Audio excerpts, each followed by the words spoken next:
Hi.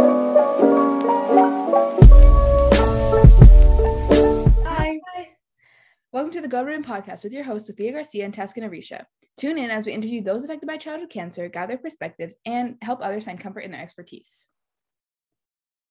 Today we'll be talking about cancer stages.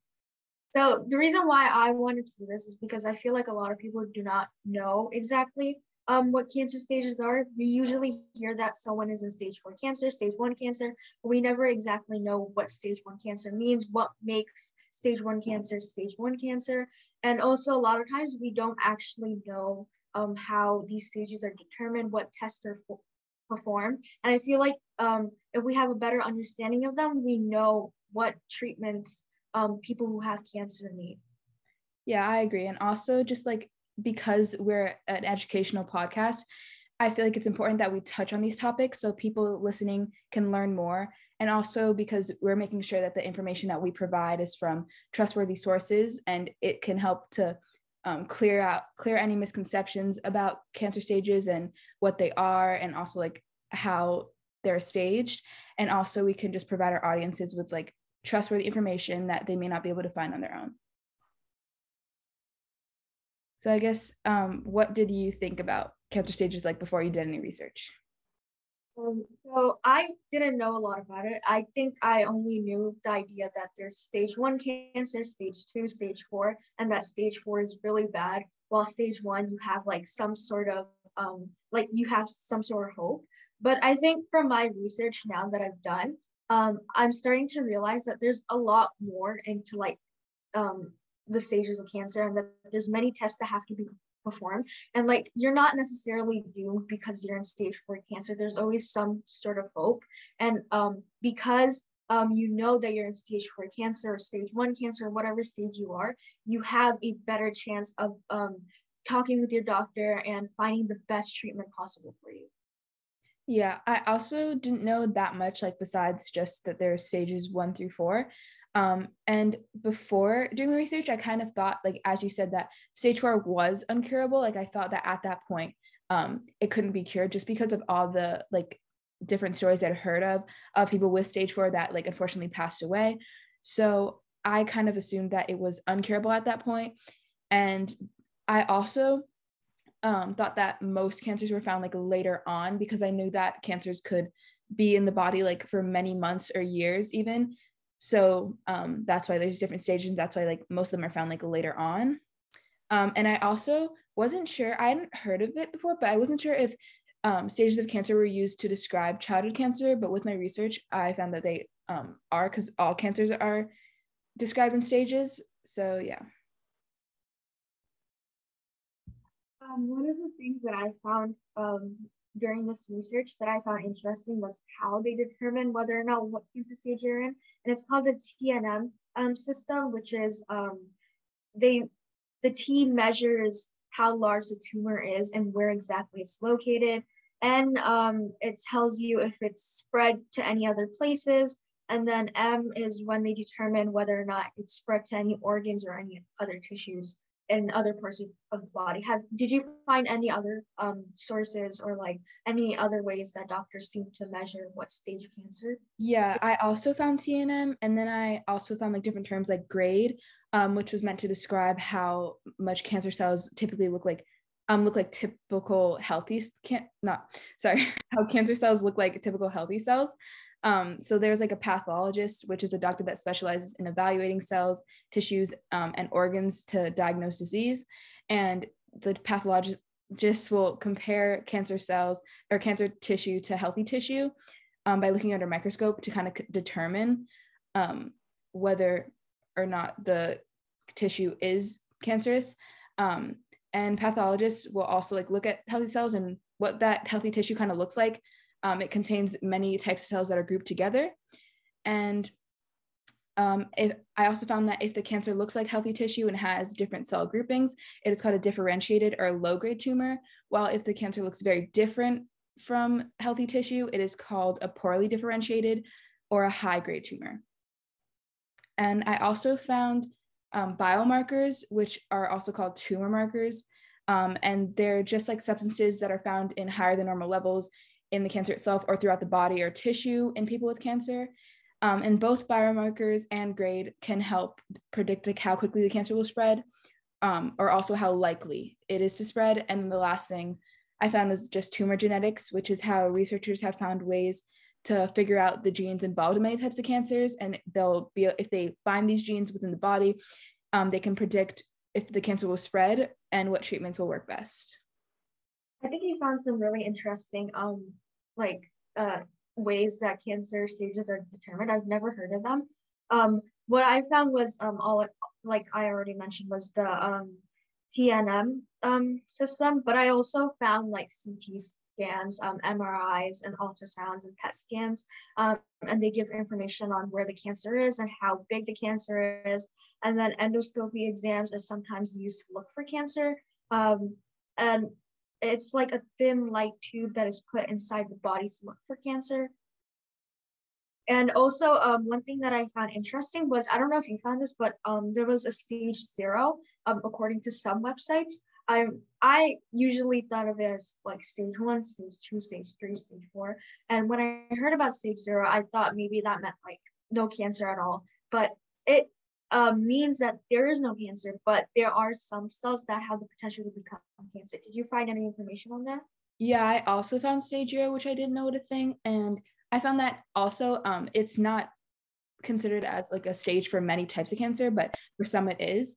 And it was just like, what I found about it was that it's just when the cancer is located in the area that it like formed in and it hasn't like moved at all or spread at all. And at this point, I think most doctors consider it precancerous because it's easily treatable and it hasn't really spread anywhere. And yeah. And then I also found some information on like how and when staging is done. So there are like 3 different types that I found. There could be more, but what I found was clinical staging, which is when it's done before any treatment. And this is when doctors use like past information that they already have, like that the patients have, like physical exams, medical history, x-rays, imaging, scans, and biopsy results or diagnostic tests that they had previously. And then there's pathological staging. And this is based off of some of the same info as clinical staging, but it also considers any information gained during surgery. But this is only used in cases where surgery was the first treatment used for cancer. And then there's post-therapy staging, which is used in cases where surgery is not the first treatment, but other treatments are given before surgery, usually to shrink the tumor or something like that. And those treatments are usually like radiation therapy or drug treatments. And post-therapy staging can just help doctors to learn how well the treatments have worked in order to plan further treatment. I found the same thing, that staging like helps the doctor a lot. And it just helps choose the type of surgery and whether or not the patient should use chemotherapy or radiotherapy. Mm-hmm. And some interesting things that I found, I think the idea of like the whole staging thing about cancer relates to like how cancer spreads and like how rapidly it spreads. And I found that some people, there's this thing where people believe that cancer grows on sugar. And I realized that there's no evidence for that. Another thing was hair dyes can also cause cancer, but there hasn't been any actual information that supports that idea. Although before 1980s, there was something that was linked to another disease, but not specifically cancer. And then another one was cancer spreads when exposed to air during surgery. And I feel like that's kind of like harmful in a way, because a lot of people, doctors may see that through staging, they found out that the best option for the patient is to receive surgery.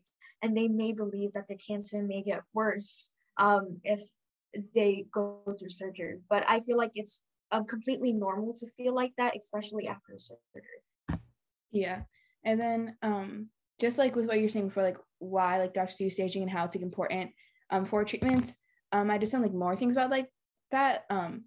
Doctors can also use staging just to determine if the cancer will come back or spread after original treatment, which is something I didn't really expect. Like I always thought it was something that was used like initially, like when the cancer first started. But I think that's interesting that it's like also used to see if it will come back. And then it can also help to forecast like the chance of recovery or the prognosis. And it can just help to determine which cancer clinical trials may be available to people. And like you said, it can just see how well like a treatment will work, and it can compare how well new treatments among large groups of people with the same diagnosis will work. So, yeah. I think staging also helps with the idea, like clearing up that fear that stage 4 cancer is like uncurable. You can't do anything. There's no point of doing anything. I feel like with staging, not only does it help detect the cancer like earlier on, but also um, it gives you a way to communicate with your doctor on like, as you said, like the better treatments. And it also clears up that misconception that like if you have stage 4 cancer, you're like doomed. Did you find any information specifically on how different the cancer stages are for different types of cancer? I found that most type of cancers, just like how I said before, like have 4 stages, but others also have stage 0. And then just like with what you're saying about like it can help, like staging can help get rid of the fear that stage 4 cancer is like deadly and uncurable. And I found some things about stage 4 cancer and how, although like it is seen as the metastatic or most advanced cancer because it is spread to other organs or parts of the body and can help disturb like proper organ function, it's not always terminal and it can be cured. It just means that more aggressive treatment will be needed and more immediate treatment will be needed because at stage 4, the cancer has progressed pretty far throughout all the stages. So yeah, and then also, I guess I was kind of interested to see like at what stage cancer is usually discovered because I like I hadn't heard of stage 0 before, and I hadn't known if like that was possible for it to be discovered at that stage. And there's not really a usual stage it's discovered, but typically it's discovered a little later than stage 0 because cancers can be present for months or years before detected.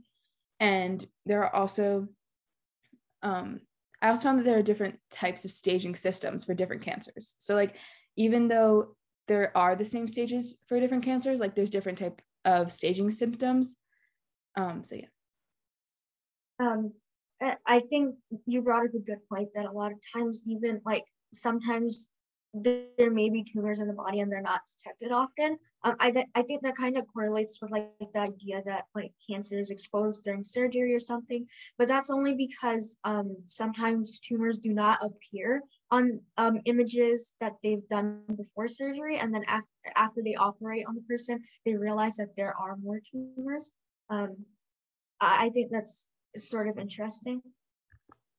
Yeah. And then I also found like with that, I guess like how there can be multiple tumors, I found that normally in staging, like the question that's asked is like how large is the primary tumor? Because like the primary tumor, it's like where the tumor originally was located. And then like how you're saying there can be different ones, like I found that there's secondary ones which just refer to other sites where the cancer has spread.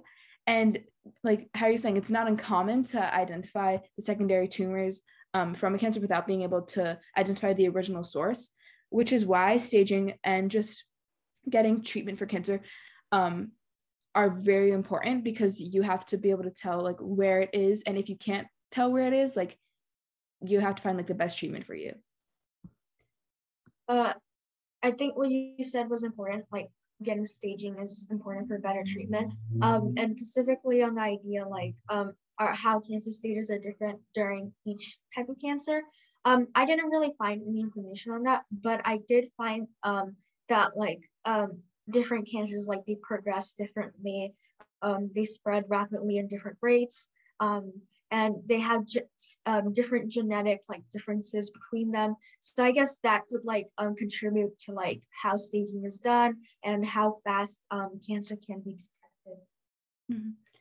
And I also found that the staging system has been used for a while, like over 70 years it's been used. So it's very trustworthy at that point. And then just some questions, like I found that people online said that like patients should ask healthcare teams if they're interested in knowing like what stage you're at and also where their cancer is.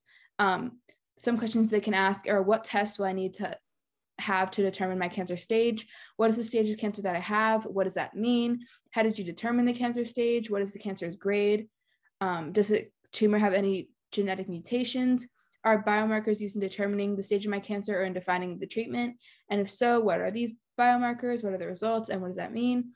And then also, what does the stage, grade, and biomarking testing mean for my treatment plan or my prognosis? Yeah, I think the questions that you just said, I think they're important to communicate with your doctor, especially like during staging, like patients probably have a lot of questions pertaining to like what stage of cancer they're in, what treatment's best for them. And I think those type of questions, if you ask them to your doctor, it'll help you a lot. And then I guess like I just found stuff defining each cancer stage. I feel like we've talked about them, but we haven't specifically said what each stage is. So just like what I found, stage 0 is when cancer is located in an area that it formed. Stage 1 is when the cancer hasn't spread to lymph nodes or other tissues in the body, and it's contained within a smaller area. Stage 2 is when the cancer has grown but hasn't spread throughout the body. And then stage 3 is when the cancer has grown more and could have spread to other tissues in the body and lymph nodes, but it's not known for sure. And then stage 4, which is metastatic or advanced cancer, is when the cancer has spread to other areas of the body, and specifically, normally it spreads to organs, which can result in reduced oxygen supply and can affect vital organ function. I found the same thing, that stage 1 is it's in small areas and it hasn't spread to lymph nodes. Stage 2, it's grown, not spread. And stage 3, it's spread to lymph nodes, while stage 4 is like it's spread to organs and other areas of the body. I think that kind of relates to like, I guess for me, I thought like people around me, we thought like, oh, as soon as you get cancer, stage 1, cancer has spread everywhere, you're doomed. I feel like that's the type of logic that a lot of people have, but I feel like reading this, like stage 1, it's in a small area and it hasn't spread to lymph nodes. So I feel like you still have like a chance at battling cancer even while in stage 1. You're not completely doomed while you get cancer. Yeah, and that's like especially why I think that talking about the stages and educating people on the stages is so important, because a lot of times just hearing the words cancer and hearing that you have cancer can be terrifying. And although those feelings are valid, it's definitely important to consider like what stage you have and the different treatment methods that you can get right away. And like cancer can be cured very easily. It always depends on the stage, obviously. Like if it's an earlier stage, it's obviously easier to cure. But even if you're at stage 4, there's definitely still cures or treatments that you can look towards. And there's definitely ways that your cancer can be cured.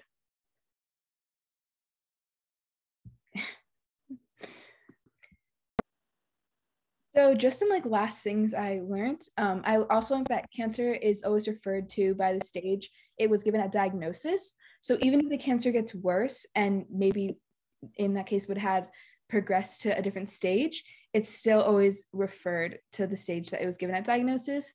And just new information about how cancer has changed over time just gets added to the original stage. So the stage doesn't change, even though the cancer might. And also some like pattern that I found on when doing a lot of my research, I found that stage 0 was like given its own definition, but stages 1, 2, and 3 were typically grouped together and described the same, just like how they just basically said that cancer is present. Just the higher the number, the larger the cancer tumor, and the more it has spread into nearby tissues. And then they just had stage 4 alone, just saying it had spread to like distant part of the bodies. So that's just something I found interesting. Yeah. So I found out that staging of cancer actually started 100 years ago. And one thing that I found interesting was that the Tnm classification was developed between 1943 and 1952, which I think is pretty recent, I would say, because it's not that long ago. So I'm kind of interested now on like how specifically people from maybe like the 1800s or the 1700s, like how they classified cancer and how they dealt with cancer and how they staged cancer. Yeah, that's definitely something really interesting. So if you guys want to hear an episode about that in the future, definitely comment down below or something. But yeah, so I guess just like going over what we learned today, we learned about the different like stages of cancer, stages 0 through 4. Stage 0 is when it's located in the area it's formed, and stages 1 through 3 are when the cancer is usually contained within a smaller area and has had some growth. And then stage 4 is obviously like metastatic or advanced cancer.